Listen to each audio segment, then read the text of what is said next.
শুভ সন্ধ্যা সবাইকে। আজকে আমরা এক্সপেরিমেন্ট 5 দেখব। আশা করি সবাই দেখতে পাচ্ছি। মনে হয় সবকিছু ঠিক আছে দেবাশিস? শুনতে পাচ্ছ তো না? দেখতে পাচ্ছ? জি স্যার, শুনতে পাচ্ছি, সমস্যা নেই স্যার, শুরু করেন। হুম। তো আজকে যেটি দেখতে হবে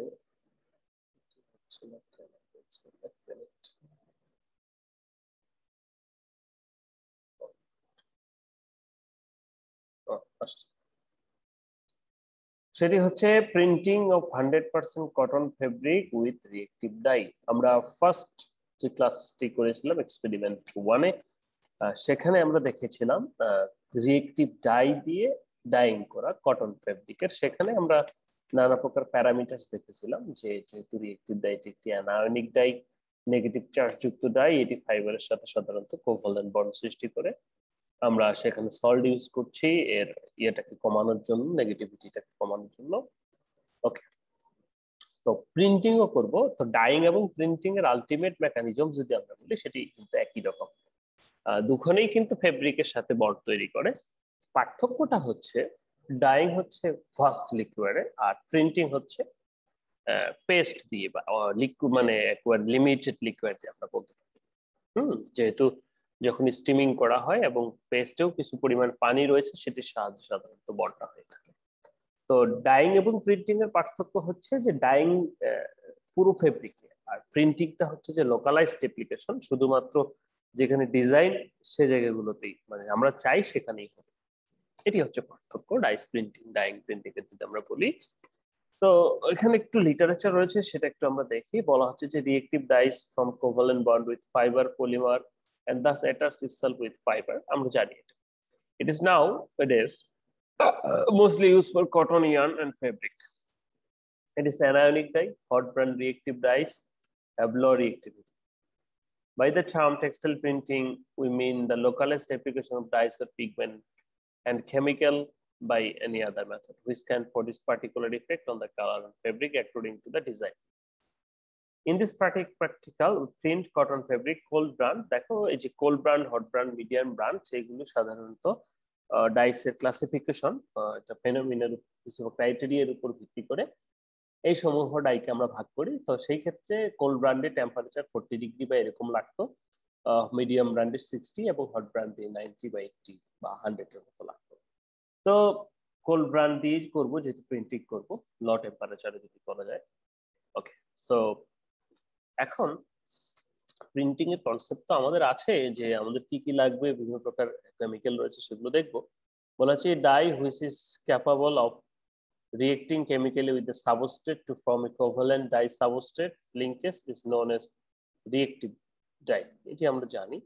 The dye contains reactive group in the reactive এই রিয়েক্টিভ গ্রুপটাই কোভ্যালেন্ট বন্ড তৈরি করছে ফাইবারের সাথে, এবং একটা integral part of the fibre. Reactive dyes forms covalent bond with fiber polymer attach itself with the fiber. And nowadays এই তো বললামই, ডাবল হয়ে গেছে। আচ্ছা, তো আমরা প্রিন্টিং এর যেটি দেখেছি, যে আমাদের নানা প্রকার প্রিন্টিং রয়েছে, block printing, hand printing, screen printing ইত্যাদি। তো সাধারণত স্ক্রিন প্রিন্টিং এর 16 থেকে, এটি মেশের উপর ডিপেন্ড করছে, অর্থাৎ কতগুলো স্টেনসিল তৈরি করছি বা কতগুলো স্ক্রিন তৈরি করছি তার উপর ভিত্তি করে করছে। তো হাত দিয়ে যেটা হয় ব্লক প্রিন্টিং। তো আমরা সাধারণত স্ক্রিন প্রিন্টিংটা দেখবো। স্ক্রিন প্রিপারেশন করে নিতে হবে আগে, তারপর objective to dye a material practically. To observe practical advantage with this dye, এটা হবে print, আমরা বলবো to print a material and to compare a theoretical practical experiment. Style কি direct style, skin printing method. Okay, sample one piece of square size bleached, মানে white pre-treatment করা skirt cotton fabric, a small and one piece of square size bleached skirt cotton fabric, এটা বড় একটা ছোট দুটো জিনিস। apparatus beakers glass dot measuring cylinder digital balance printing screen by screen, যেটা বানানো আছে বা বাইরে থেকে বানিয়ে নিয়ে আসতে হয়, অথবা যদি চাই সেটা আমরা প্রিপেয়ার করতে পারবো আমাদের এখানে স্কুইজার। ওকে, রেসিপি কি কি লাগছে, প্রিন্টিং কি আমাদের মনে আছে তো না? আমাদের যে ফেব্রিকটা সেটি আমরা টেবিলে বিছিয়ে তার উপরে স্কিনটা বিছাবো কাঠের ফ্রেম অথবা লোহার ফ্রেমের, এরপর এখানে পিগমেন্ট দিয়ে এটা টানবো, তাহলে এখানে যে ডিজাইনটা আছে সেটা ফেব্রিকের উপর ফুটে, সেটি ফুল ফল গাছ পাখি পাতা ইত্যাদি নানা প্রকার হতে পারে। এখানে একটা রেসিপি দেওয়া আছে আমাদের যে প্রিন্ট পেস্ট তৈরি করার জন্য, সেটি বলা হচ্ছে রিয়েক্টিভ ডাই মোটামুটি 2 গ্রাম, ইউরিয়া 5 গ্রামের মতো হাইগ্রোস্কোপিক এজেন্ট হিসেবে কাজ করে, বয়েলড ওয়াটার প্রায় 10 গ্রাম, গ্লিসারিন 8 গ্রাম, ফাইন গাম, সোডা অ্যাশ। এই যে গাম এটা কিন্তু লাগছে আমাদের, এটি আমাদের থিকেনার হিসেবে কাজ করছে সাধারণত, মোটামুটি এগুলো লাগছে, টোটাল 100 গ্রাম। এখন প্রিপারেশন অফ থিকেনার, তো থিকেনার তৈরি করে নিতে হবে। এখানে থিকেনার ফাইন গাম দিয়ে বলেছে, এখানে থিকেনার আলাদাভাবে লেখা যেতে পারে, কোনো সমস্যা নেই। তো সেটা 100 থেকে তখন মাইনাস করব, ফাইন গাম যেটি আমরা সাইড ইউজ করছি সেটি না লিখে থিকেনার দেখতে পারি আমরা। তো 60 গ্রাম স্টার্চ, সাধারণত ফাইন গামটি হচ্ছে স্টার্চ হতে পারে বা যে কোনো প্রকার থিকেনার, আমরা নানা প্রকার থিকেনারের কথা শুনেছি, তো যে কোনো প্রকার থিকেনার হতে পারে, সেটা হতে পারে ম্যানমেড বেস্ট, সেটা হতে পারে নেচার বেস্ট। বলা হচ্ছে 60 gram of starch and 200 CC water, একটা বলে 16 গ্রামের মতো স্টার্চ নেব এবং 200 সিসি ওয়াটার ঠেকানে নেব। It is applied and solution is stirred continuously until the thick viscous solution is obtained. কি করব, এখানে যেভাবে হরলিক্স গুলাই সেভাবে স্টার্চ গুলো গুলাবো। স্টার্চ ওই যে ময়দা গুলিয়েছো না, ময়দা ওই যে কোনো অনুষ্ঠানে সরস্বতী পুজো অথবা কোনো মিলাদ মাহফিলে ইয়া লাগানোর জন্য লাল, হ্যাঁ আগে আমরা প্রচুর ব্যবহার করতাম, তো সেভাবে সেরকম ঠিক একটা ভিসকোস সলিউশন হবে। By continuous stirring and boiling, specific viscosity is obtained. Boil করব, সরি, তাহলে কি হচ্ছে, viscosity-টা আসবে। The heat is stopped, otherwise the viscosity falls down, so temperature is maintained strictly. বেশি দেওয়া যাবে না আবার, যেহেতু আস্তে আস্তে যেভাবে ময়দা ইয়ে করে, ময়দা নিজেও কিন্তু একটা স্টার্চ ম্যাটেরিয়াল, সেটাও কিন্তু থেকে না। তো যাই হোক, সেটা হয়তো এতটা কার্যকরী নয়। Preparation of the printing paste. At first take required amount of dye stab in a bath, তার মানে কি 2 গ্রাম die. The little amount of water is added into the bath for mixing this dye and start stirring. একটু পানি দিব, stirring করব এরকম করে। Then required amount of urea is added in the dye bath, urea দিব, hygroscopic and after then amount of thickener, আমাদের যে থিকেনারটা আমরা বানাইলাম এটির সাথে যোগ করব, এর সাথে থিকেনারটি যোগ করব। মানে এই যে সবগুলোর সাথে এটা তো আলাদাভাবে করতে হবে, সবগুলোর সাথে থিকেনারটা যোগ করব। Then continue stirring few minutes and mixing, এবং সুন্দর করে ঘোরাতে হবে। After mixing final required amount of alkali is added to the dye bath, mix them with the help of stirring. তারপর সেটা কি করছে যে অ্যালকালি যোগ করব, যেহেতু রিয়েক্টিভ ডাই অ্যালকালিন মিডিয়ামে কাজ করে, সেই হিসেবে রিয়েক্টিভ ডাই যখন বন্ড তৈরি করতে হবে ফাইবারের সাথে, তখন কিন্তু তাদের অ্যালকালিন মিডিয়ামটা লাগবে, সেই জন্য আমরা কি করব, অ্যালকালি ইউজ করব। ওকে, ডান। তাহলে আমার কি তৈরি হলো, প্রিন্ট পেস্ট তৈরি হয়ে গেল, যেটা আমি দিয়ে টানব। আচ্ছা, এর বলা হচ্ছে প্রিন্টিং প্রসেস। বলা হচ্ছে যে screen printing method, the fabric is placed in a printing table, flat screen printing machine, মেশিনে হতে পারে টেবিলে হতে পারে। Table is made by soft laying on, একটু সফট হবে, কিরকম ওই যে জিএসএম কাটে না, যেটা দিয়ে মানে নিচের যে রাবারটা এরকম একটু সফট, ওইটার উপরে টেবিলের উপরে আমরা কি করব, ফেব্রিকটাকে, সেটা গেঞ্জি শার্ট বা স্কার্ট ব্লিচ ফেব্রিক হতে পারে, সুন্দর করে যেন কোনো প্রকার ভাঁজ না পড়ে বেশি। দেন the screen is placed on the sample fabric, এর উপরে স্ক্রিনটা বসানো। ঠিক আছে, আমি একটা ভিডিও দেখাবো তোমাদেরকে। তারপর কি হচ্ছে, the printing paste is taken on the skin, এর উপরে নিব প্রিন্টিং পেস্ট নিব। Thus we can find the printed fabric and smooth wooden strike and paste is spread over the screen. একটা উডেন স্ট্রাইক, এরকম কাঠের টুকরো নিব, সেটি 45 ডিগ্রি কোণে সাধারণত ধরতে হয়, ধরে এটা টেনে দিব, এদিকে একবার টানবো, মানে এদিকে আবার যাব না, এদিক থেকে টানবো, এদিক থেকে টানবো। ফলে কি হবে, আমার স্কিনের ভিতরে যে ডিজাইনটা করা আছে, যে জায়গাগুলো ফাঁকা আছে, মানে গাছের মতো হোক আর পাতার মতো হোক, সেই জায়গাগুলো দিয়ে পিগমেন্টটা যেটা প্রস্তুত করলাম সেটা বেরিয়ে যাবে এবং ফেব্রিকের উপরে লাগবে, so that the dye particles can penetrate through the skin perforation, যেহেতু প্রিন্টিং এর উদ্দেশ্যই হচ্ছে আমাদের design, thus we get printed fabric। তখন এটা আস্তে করে উঠাবো, তাহলে কি ফেব্রিকের উপর সেটা লেগে থাকবে। ওকে, এরপর এটিকে কিন্তু ড্রাই করতে হবে, একটু রেখে দিলে এটা আস্তে আস্তে, সাধারণত ফ্যাক্টরিতে যেটা করা হয় ড্রাই করা হয়। ড্রাইং এবং কিউরিং এর ভিতরে কিন্তু পার্থক্য আছে। ড্রাইংটা হচ্ছে উইদাউট স্টিম, কোনো বাষ্প ছাড়াই তাপ দিয়ে ইয়ে করা, সেটি হচ্ছে ড্রাইং। আর স্টিমিংটা হচ্ছে যখন আমরা টেম্পারেচারের সাথে সাথে তখন সেখানে ময়েশ্চার দিব, তখন সেটাকে আমরা স্টিমিং করি। তো আপনার ট্রিটমেন্টে স্টিমিং তো কিউরিং, যেটাকে ফ্যাক্টরিতে বলে কিউরিং করতে হবে। বলা হচ্ছে যে আপনার treatment steaming of 7 to 12 minute, 105 থেকে 110 ডিগ্রি সেন্টিগ্রেড স্টিমিং করব। দ্য ড্রাই হিট ট্রিটমেন্ট 160 থেকে 4 মিনিটের মতো। তো এটা সাধারণত ইয়ে করে, প্রথমে ড্রাই করে, একটু ড্রাই করে নেয়, পরে স্টিমিং করে, তারপর ওয়াশ করে বা ড্রাই আবার করতে চাইলে করতে পারে। ওকে, তো মূলত স্টিমিংটা আসল কথা, স্টিমিংটা করতে হবে, ঠিক আছে। এরপর সোপিং করব 5 গ্রাম লিটার সোপ দিয়ে, স্ট্যান্ডার্ড সোপ দিয়ে সোপিং করব। ফলে কি হবে, যে ডাইটা কিউরিং এর পরে ইয়ের সাথে বন্ড করেনি, ফাইবারের সাথে, আনফিক্সড যে ডাইটা সেটা চলে যাবে। প্রিকশন কি, we have to maintain the viscosity of the print paste. এটা যদি ডাইলুট হয়ে যায় তাহলে তো চারিদিকে ছড়িয়ে পড়বে, কলমের কালি কি দিলে চারিদিকে ছড়িয়ে পড়ে না। সো পেস্টটার জি স্যার। ভিসকোসিটিটা এরকম হতে হবে যেন এটা চারিদিকে ছড়িয়ে না পড়ে। We have to apply even pressure on squeeze for even printing.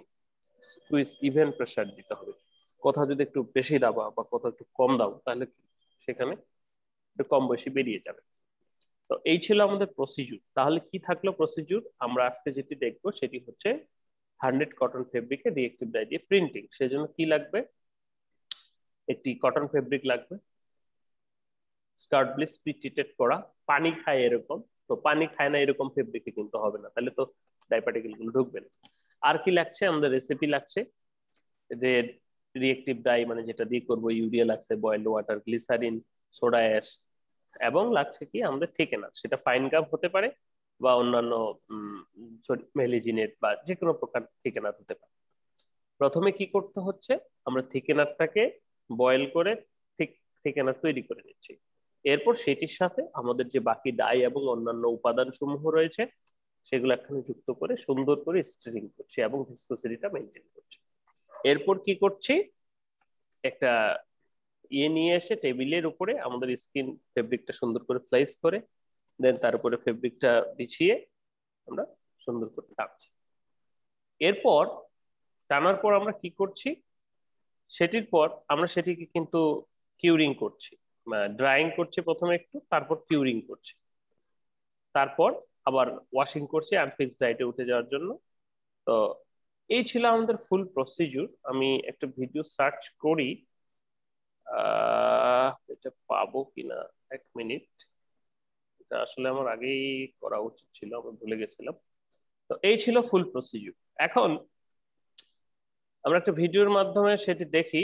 আমি 1 মিনিট সময় নিব সবার কাছে, এখানে নেট একটু স্লো, এটা আসছে না কেন, আচ্ছা আসবে, 1 মিনিট।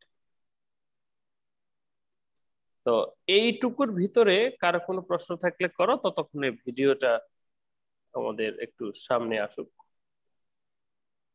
ঠিক আছে।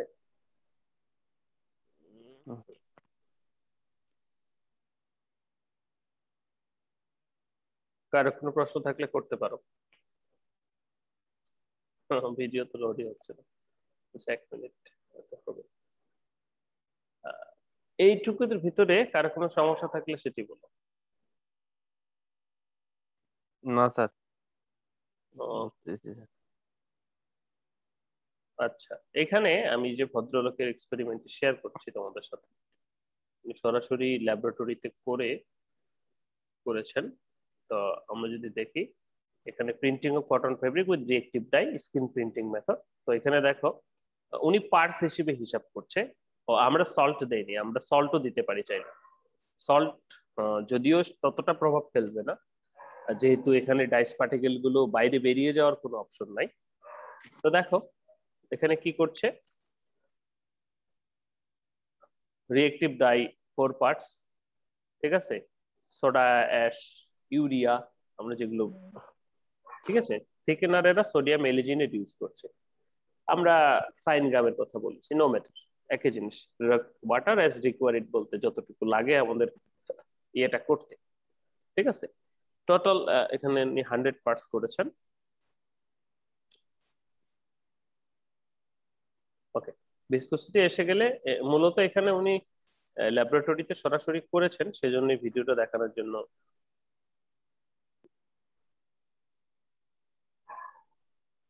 আচ্ছা, ওকে, রেসিপি নিয়ে তো আমাদের কোনো ঝামেলা নেই আশা করি।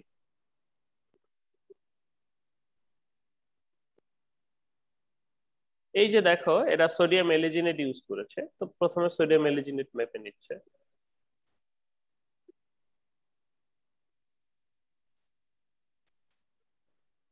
ওকে, সোডিয়াম এলিজিনেট মেপে নিব, আমাদের 60 গ্রাম লাগছে, 60 গ্রাম মেপে নিলাম, বা ফাইন গ্রাম।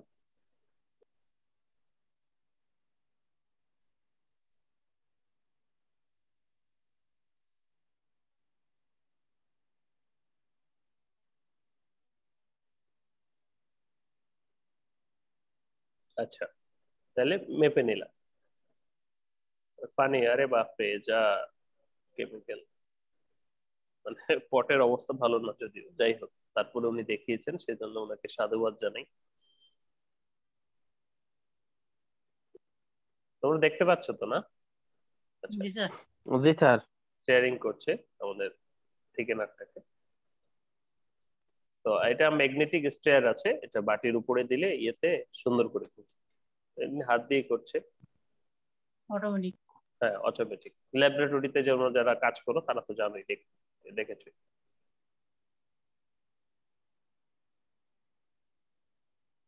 ঠিক আছে, তো এটা একবারে থিকেনার ফাইন। এটা কি চাটনির মতো হয়ে গেছে নাকি? তো ভিসকোসিটি চলে আসছে। এরপর বাকি যে কেমিক্যাল গুলি প্লাস যে ডাই, সেটি কিন্তু আমাদের অ্যাড করতে হবে। সেজন্য আমাদের যে ডাই সেগুলো নিচ্ছি, রিয়েক্টিভ ডাই, কি ব্র্যান্ড কে জানে, যাই হোক ল্যাবরেটরি গ্রেড দেখা জি স্যার। যাচ্ছে। মেপে নিচ্ছে 2 গ্রাম বা 4 গ্রাম, যেটা নেই।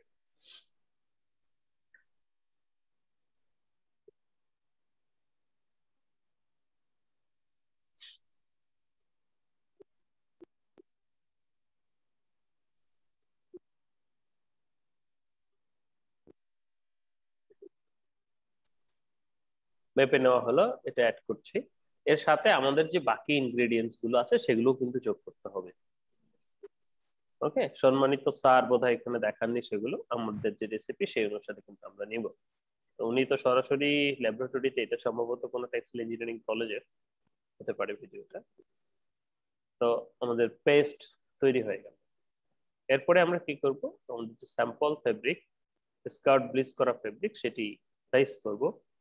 তো এটা সাধারণত প্রিন্টিং বোর্ড পাওয়া যায়, সেটার উপরে বসাতে হবে। এটা স্কিন, দেখেন স্কিনের এখানে কিন্তু একটা গাছের ছবি দেখতে পাচ্ছি আমরা, তাই না? তো যে স্কিন যে ডিজাইনটা করতে হবে সেটারও এরকম হবে, যতগুলো কালার কিন্তু ততগুলো এরকম ডিজাইন হবে সেই অনুপাতে। নিশ্চয়ই আপনাদের স্যার ম্যাডামরা পড়িয়েছেন, যারা থিওরিটি ক্লাস নেন। ওকে, তো এরপরে আমরা এখন এটাকে স্কুইচ করব। এটি সাধারণত মেশিনে টাইট করে বাঁধা থাকে চারপাশে। এটি সাধারণত লোহার হয়ে থাকে, কাঠের গুলো সাধারণত পানি পেলে আহ, কম বেশি হতে পারে, সেজন্য লোহার ফ্রেম বেটার। ঠিক আছে, এরপর আমরা স্কুইচ করব।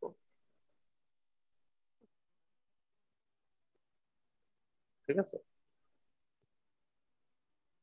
এটি সাধারণত রিভার্স না করাই বেটার। 3-4 বার দিব, তারপর লেগে গেছে।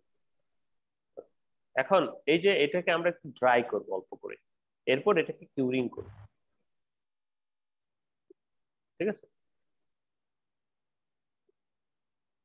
তো হালকা মনে করো যেন ইয়ে না হয়, তারপর স্টিমিং করব। হ্যাঁ, তো ওদের এই তো এটা কি স্টিমিং করা যাবে নাকি? যাবে বোধহয়, যাই হোক। তো এই ধরনের ওভেন যেটা ইনকিউবেটর রয়েছে, তো সেটার পরে সাধারণত তারপর আমরা কি করছি, বের করে নিয়ে এসে হলো যে, আচ্ছা আমি ভিডিওটা এক মিনিট কেটে ওকে। তারপর আমরা কি করছি সাধারণত, 30 মিনিট না কত মিনিট? কোনটা না, 30 মিনিট না, সেটি হচ্ছে এটা ডিপেন্ড করছে কিউরিং টাইম। সাধারণত আমরা স্টেন্টারে করে থাকি, তুমি যদি ল্যাবরেটরিতে করো 30 মিনিট করতে পারো বা 10-15 মিনিট করলেই হবে। যখন আমরা ফ্যাক্টরিতে করি তখন সাধারণত আমরা স্টেন্টারে করে থাকি। ঠিক আছে, তো সেখানে স্টেন্টারের ডুয়েল টাইম কতটুকু হবে, এখান থেকে 5-6 মিনিট যেতে পুরোটা। তো এই এই ছিল আমাদের আজকে রিয়েক্টিভ প্রিন্টিং দিয়ে প্রিন্টিং। তো ধন্যবাদ সবাইকে। এখন যদি কোনো প্রশ্ন থাকে সেটা আমরা আলোচনা করে শেষ করতে পারি।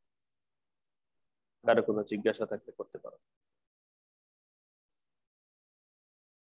না স্যার, আমার তো কোনো কোশ্চেন নাই স্যার। সবাই অ্যাটেন্ডেন্স কি দিছো? জি। না থাকলে ওকে।